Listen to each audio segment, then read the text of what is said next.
Hello. Hello. यार तुम मुझे एक बात बताओ, तुम मुझे कॉल नहीं करते, मैसेज नहीं करते, मुझसे बात नहीं करते, तुम मुझसे प्यार व्यार नहीं करते क्या? अरे करते हो या नहीं करते? रुक आवत है।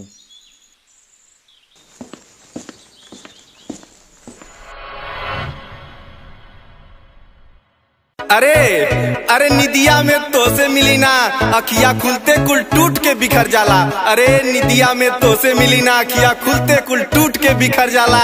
अरे करे जा खाली हम ही तो दीवाना थोड़ो हई, तोरे घरवा के बहरवा से जब जब निकली ना, सरवा हमरे साइकिलियों का चेनवा उतर जाला।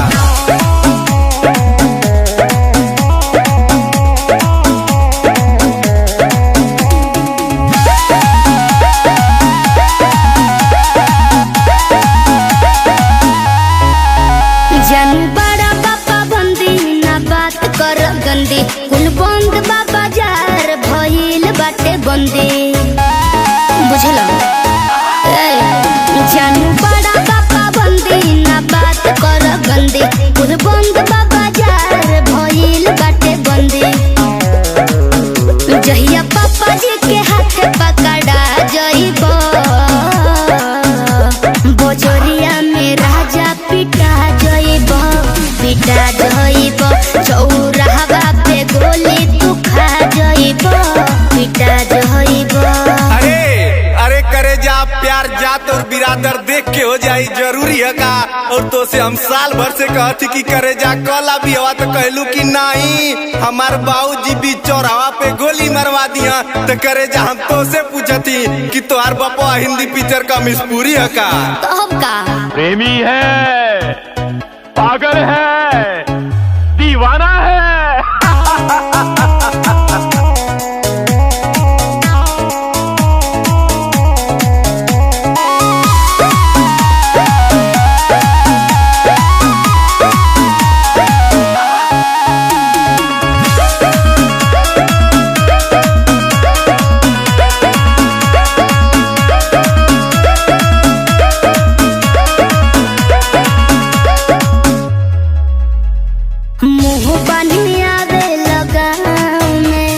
मुछिया तू ऐठे लताओ में भयबो देखी के बेरी बेरी किरचे रहे लयतना भाव में। मुँह बनिया बे लगाओ में, मुछिया तू ऐठे लताओ में भयबो देखी के बेरी बेरी किरचे रहे लयतना भाव में। हे करे जा अल्लाह अपने भयो के बारे में सुना बोला। अरे करे जा हम तोरे गौवा में केतनो मुहवा बांध के आई ना, है तोहार छोटका भाईवा हमके पहचान लेवेला। का बताई एकर आदत इतना बिगाड़ देले ना कि दतवा छियार के जीजा 10 रुपया दे दा, गोड़वा पर के मांग लेवेला। भाग झूठा। ए दीदा 10 रुपया दा। जवान टूट गया। अरे देख ला तोहार ऐसने भाई है। बड़ो नशा में तू धुत कुल भूला जइबो, बोला जहिया पापा जी के हाथे धरा जइबो, पिटा जइबो। चौराहा पे गोली तू खा जइबो, पिटा जइबो।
उघाड़ देलो। दूर हट हमारा नजरी के सामने से, आज के बाद से लौकी मत, हटा।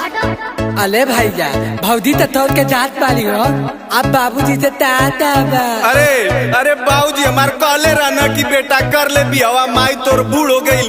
अरे भैया लोग अब कैसे समझाई अपने बाबूजी के जोने से प्यार करतनी पगली हमारे नजरिए से दूर हो गई। भैया भौजी हो